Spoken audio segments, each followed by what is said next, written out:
C'est ici que le Centre culturel provincial a pris sa place depuis 2003.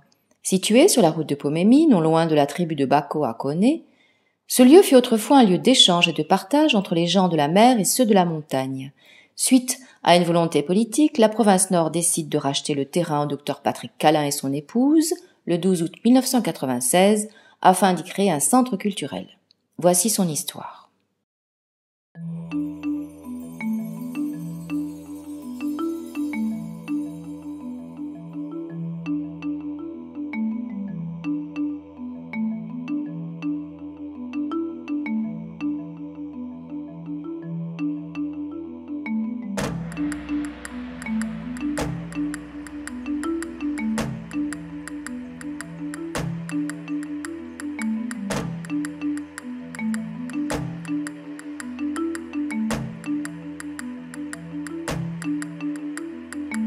C'est en 1880, lors de la colonisation française, que le géomètre M. Cojol, qui s'occupait de cartographier la région de Koné, a construit sa maison en pierre sur cette parcelle de terre que l'on appelle maintenant la maison Cojol, classée bâtiment historique du pays. 50 ans plus tard, en 1927, Henri Martin, gérant de la compagnie Ballande, racheta le site pour y faire du café.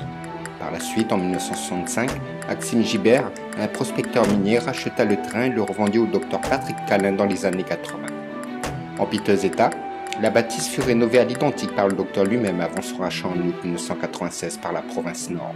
C'est en décembre de cette même année que le site fut investi par Batefo, l'association des femmes de la province Nord, avec le soutien de l'institution provinciale, du SMA de Koné et du programme Jeunes Stagiaires pour le développement. Le hall de la maison Cojol fut transformé en une salle destinée à la vente de produits artisanaux. Des ateliers de tressage, de couture, de teinture sur tissu et de fabrication de bijoux furent également proposés au public. En fin d'année 2001, le service de la culture de la province Nord s'est installé à son tour dans la maison Cojol, dont le directeur était Christophe Chalier et le chef de service, Patricia Goa. Donc, le projet de centre culturel, c'est un projet d'envergure, quel qu'il soit. N'importe quel projet de centre culturel, où qu'il soit, si c'est un niveau communal ou un niveau provincial ou un niveau pays, sa vocation, c'est avant tout de faire en sorte que les gens se rencontrent. Et c'est le pourquoi du comment on est ici, sur cette terre. Et aujourd'hui, on se pose même plus la question de savoir est-ce qu'on est sur un territoire de droit privé, est-ce qu'on est sur un territoire de droit coutumier. Non, c'est un ensemble qui fait que les gens se rencontrent. Et c'est ça qu'on doit mettre en avant. La rencontre entre les communautés, entre les générations, entre les hommes et les femmes de ce pays. C'est ainsi que le centre culturel Pomemi est né. Géré par le service de la culture de la province Nord pendant les premiers mois, cette gestion fut très vite déléguée à une association créée spécialement à cet effet. C'est M. Wabealo Gatelia Ferry de la tribu de Bako, dit le vieux Gaté, qui proposa de donner à l'association le nom de Poibois Vitila. Le 28 mai 2003, l'association fut nommée officiellement gestionnaire du centre.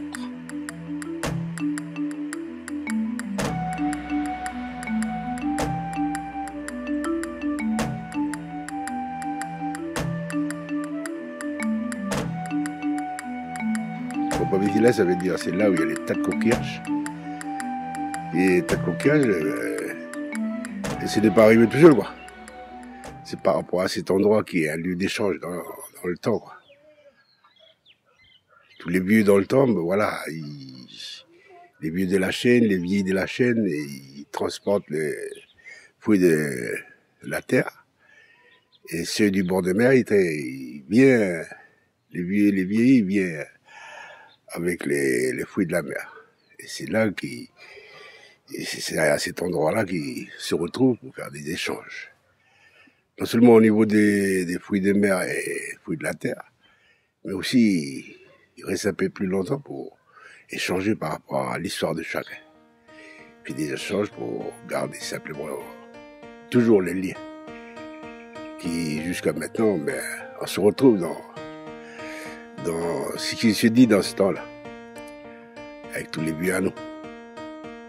Concentré sur la côte ouest de Poya jusqu'à Belep, la mission du centre culturel est d'encourager et de valoriser la culture kanak et la diversité culturelle, en regroupant autour d'un projet commun les coutumiers, les associations et les acteurs du monde culturel.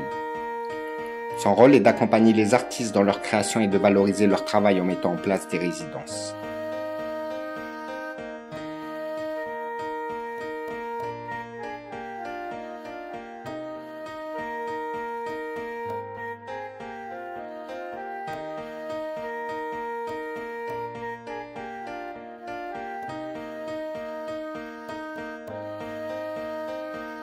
Lors de sa création en 2003, les membres fondateurs bénévoles du bureau furent pour le poste de président Ferry Ouabéalo, dit le vieux gâté, celui de vice-président Jacques Loquet, celui de secrétaire Amélance Darbois.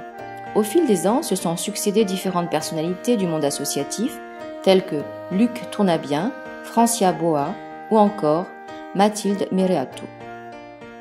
Concernant la gestion du centre, elle fut confiée depuis le début à Sonia Malakandolo, agent de la province Nord mise à disposition de l'association.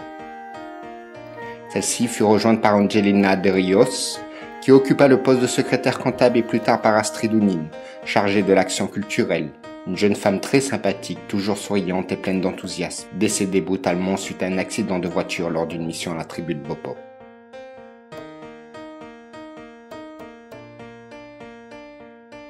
Oui, en fait, la naissance du centre culturel, c'est maintenant il y a 10 ans. Hein. C'était à peu près en 2003-2004. Et lorsqu'on est arrivé ici, le paysage culturel évidemment, n'était pas forcément le même que maintenant.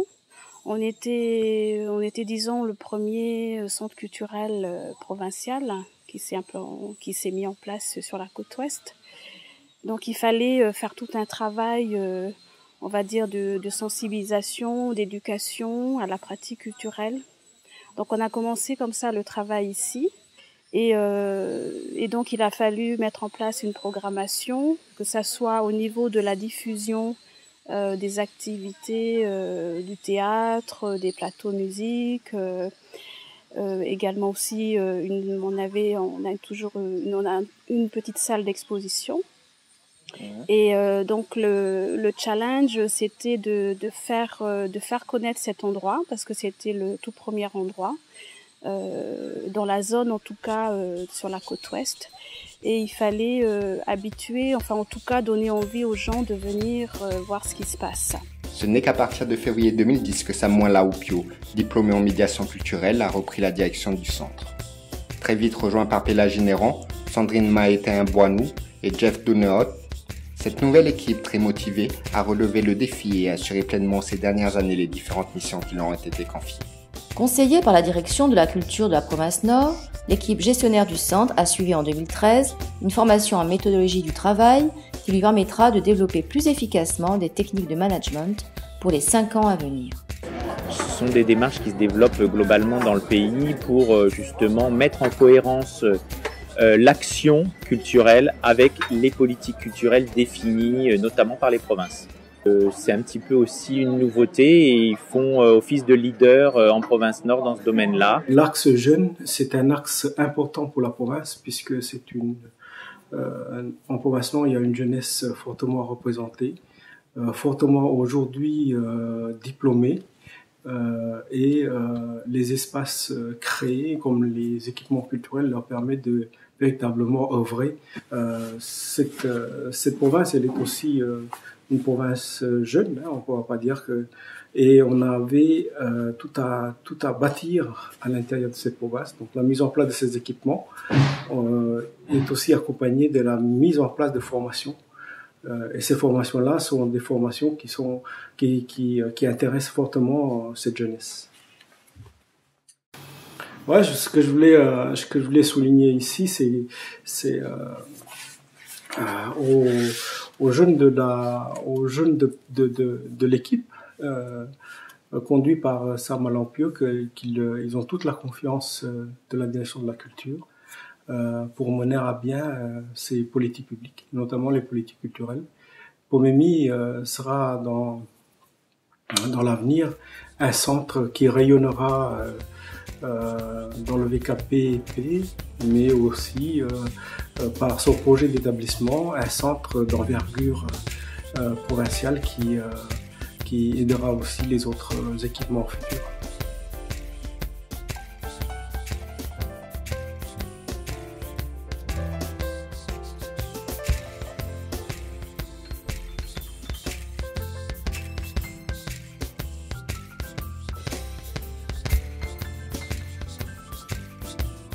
Après un master en sciences de l'information et de la communication en métropole, j'ai pu acquérir différentes compétences de notions spécifiques à la médiation culturelle.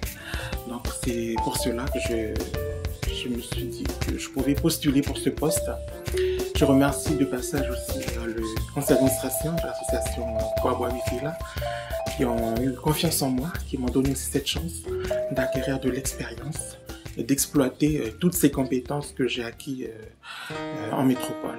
Entre-temps, les travaux d'agrandissement et de rénovation du centre culturel ont bien avancé. Il faut maintenant préparer l'inauguration du nouveau site qui s'est enrichi d'un espace concert, d'une salle d'exposition, d'un jardin de sculptures et de roches autour du cycle de la vie kanak. Naissance, mariage, mort et renaissance. Afin de valoriser les lieux, des artistes en art visuel et numérique, venus essentiellement de la province Nord, ont participé depuis août 2013 à plusieurs résidences pour réaliser des œuvres sur le thème de l'art et passage. Les semaines passées ensemble furent intenses. Artistes et partenaires, tous ont pris plaisir à participer à ce beau projet, laissant ainsi leur empreinte dans l'histoire du centre culturel Pomé.